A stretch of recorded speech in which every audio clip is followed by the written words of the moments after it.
Porque a primeira turma do Supremo Tribunal Federal, como você sabe, tomou a decisão de maneira histórica de condenar o ex-presidente Jair Bolsonaro e outros 7 réus por trama golpista.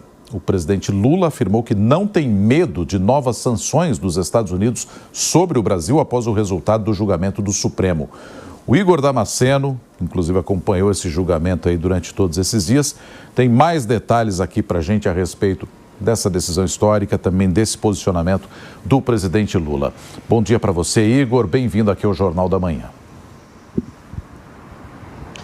Muito obrigado, Roberto. Bom dia para você, para a Soraya. Bom dia a todos que nos acompanham ao vivo aqui no nosso Jornal da Manhã.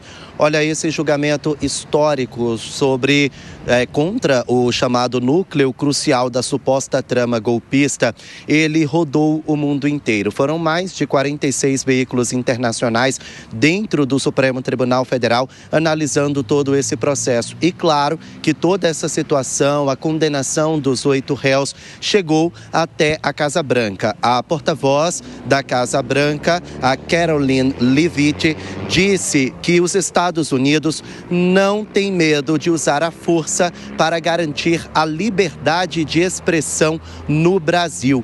Essa fala foi vista aqui no Palácio do Planalto como um tom de ameaça contra o governo brasileiro por causa do fim desse julgamento na primeira turma do Supremo Tribunal Federal.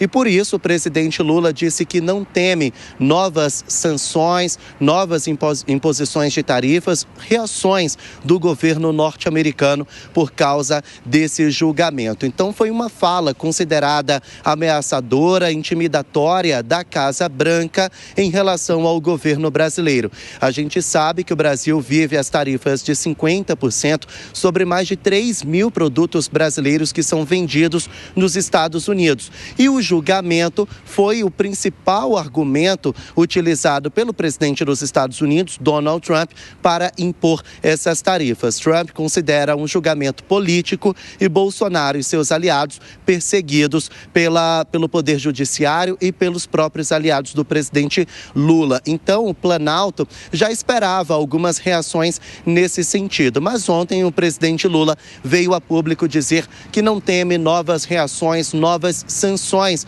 do governo norte-americano nesse sentido. Já o secretário de Estado, Marco Rubio, ele chegou a dizer que o Brasil pode sim sofrer novas sanções. Então foram ameaças de pelo menos 2 lados por parte do governo norte-americano.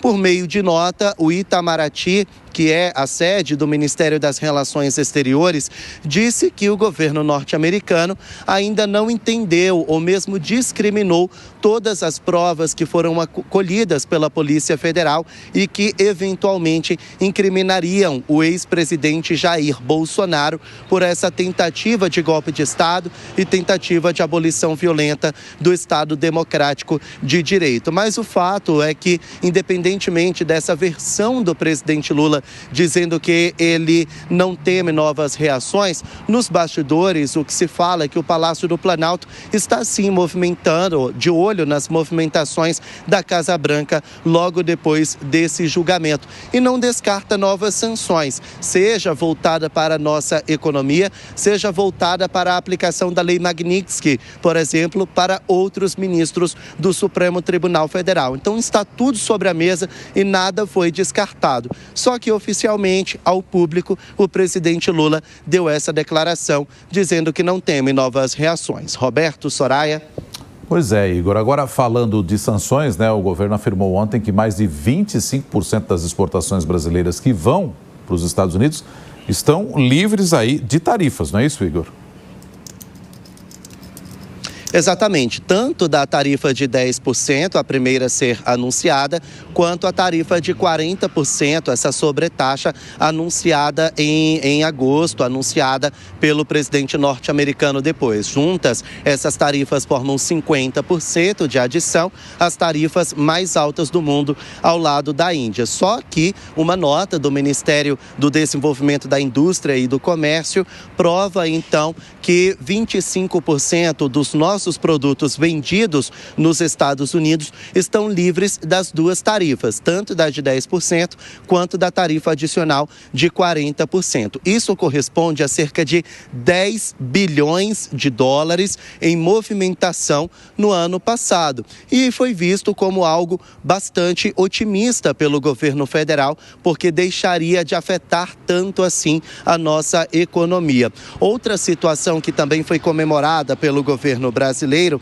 é a respeito de livre de tarifas adicionais dois produtos brasileiros, celulose e ferro-níquel. Esses dois produtos juntos movimentaram quase 2 bilhões de dólares no ano passado e desde o início do mês de setembro estão livres das tarifas adicionais, algo que também pode ser considerado como um início de diálogo para o Ministério do Desenvolvimento da Indústria. Então, só para a gente recapitular, 25% dos nossos produtos estão livres das tarifas adicionais e agora o governo de Donald Trump revogou as tarifas tanto para ferro-níquel quanto para celulose. Então, cerca de 12 bilhões de reais dessa balança comercial, dessas movimentações entre os dois países, estão livres de tarifas adicionais, algo que foi visto como algo muito otimista pelo governo brasileiro e que pode abrir precedentes para um diálogo lá na frente, quando o clima estiver melhor,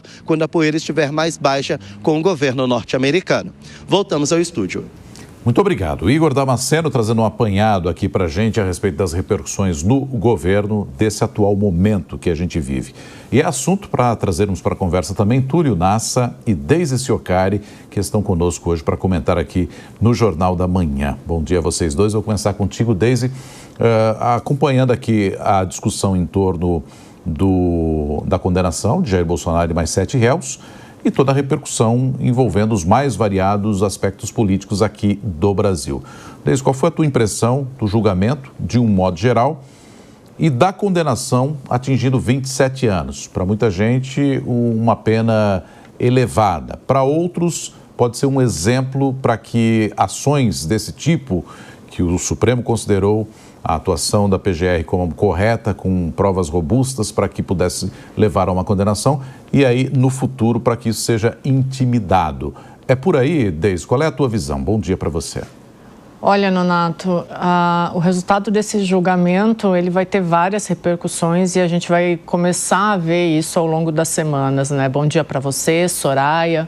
Bom dia para o Túlio e para a nossa audiência. É uma pena, 27 anos é uma pena dura, né? E ela é muito simbólica, porque ela não se restringe somente ao ex-presidente Jair Bolsonaro, mas ela manda um recado a todo o campo conservador. Então, quando o STF ele dá essa pena tão dura, além de mandar esse recado, ele também inevitavelmente acaba entrando no jogo político, né? Não tem como, ainda mais com o Brasil tão polarizado, não tem como você olhar esse julgamento sem tirar essa percepção de seletividade, né? Então, a gente tem que pensar que o ex-presidente Jair Bolsonaro, goste-se ou não dele, ele ainda é o grande líder no campo da direita, né? Então, uma decisão dessa magnitude toda, ela não fica restrita somente a um indivíduo, né? Obviamente, ela vai impactar no campo da direita, ela vai impactar nas eleições de 2026 e ela é um ataque direto a um campo político da sociedade brasileira que ainda está muito vivo, que é essa direita representada pelo Bolsonaro. Então, o risco nesse sentido, ele não é somente jurídico, como muitos pensam, né? Mas ele é social, porque essa sentença, ela pode se transformar em combustível para uma narrativa de perseguição política que já vinha sendo alimentada. E aí tem um ponto estratégico também para se considerar. Quando o judiciário ele mira de forma tão dura no Bolsonaro, ele pode acabar fortalecendo uma figura que ele buscava enfraquecer. Então, a gente já viu várias vezes na história, líderes que foram condenados acabam se transformando em mártires. Tudo isso vai depender da resposta agora da direita, que vai ter que se reorganizar em torno dessa sentença, e também da manifestação das ruas, da sociedade civil. Mas foi uma pena dura e, com certeza, ela tem muito mais impactos políticos do que jurídicos. Túlio, também queremos te ouvir a respeito do resultado desse julgamento, né? Pensando que aí Jair Bolsonaro é o primeiro ex-presidente condenado por golpe de Estado. O que significa essa condenação? Qual o peso e a mensagem que fica ao final desse julgamento? Bom dia, Soraya. Bom dia, Nonato. Bom dia, Deise. Bom dia também especial à audiência da Jovem Pan. Olha, Soraya, esse julgamento, além de ele ser muito importante, ele tem várias camadas, né? Ele tem várias repercussões. Ele tem uma camada institucional, que é aquela na qual mostra o poder das instituições brasileiras, a sua solidez, a sua independência frente até a pressões internacionais. Ele tem uma camada política, essa camada política ela é importante porque o julgamento não termina nele próprio, ele segue agora em alta escala em relação ao PL da anistia, em relação a todo esse contexto político-eleitoral que a Deise destacou muito bem, e ele tem um aspecto técnico-jurídico. Sobre o aspecto técnico-jurídico, aí nós vimos realmente duas grandes visões de mundo e visões de metodologia jurídicas no julgamento.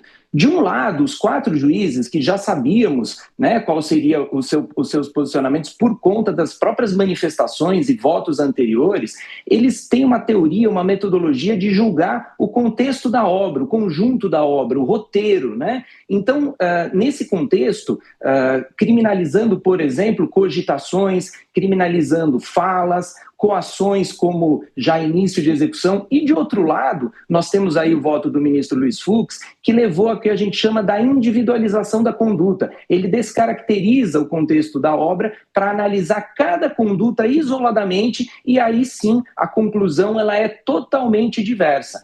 Por essas e por outras, Soraya, que existe aí uma grande discussão jurídica, não houve uma pacificação em torno desse julgamento. Na verdade, houve um acirramento, porque mesmo no mundo jurídico, há duas posições muito fortes, duas divergências muito fortes, remanescendo ainda a discussão desse caso. E veja, por fim, há também algumas nulidades que foram levantadas pelo voto contundente do ministro Luiz Fux, e essas nulidades, eu quero alertar aqui a sociedade, que elas podem levar a uma chamada revisão criminal. Essa revisão criminal foi aquela mesma que se valeu o presidente Lula no julgamento anterior. Então ela pode ainda desaguar discussões num futuro próximo. Por essas e por outras, minha cara, que esse julgamento é o curioso julgamento em que sabíamos o resultado dele, mas ele não termina nele próprio.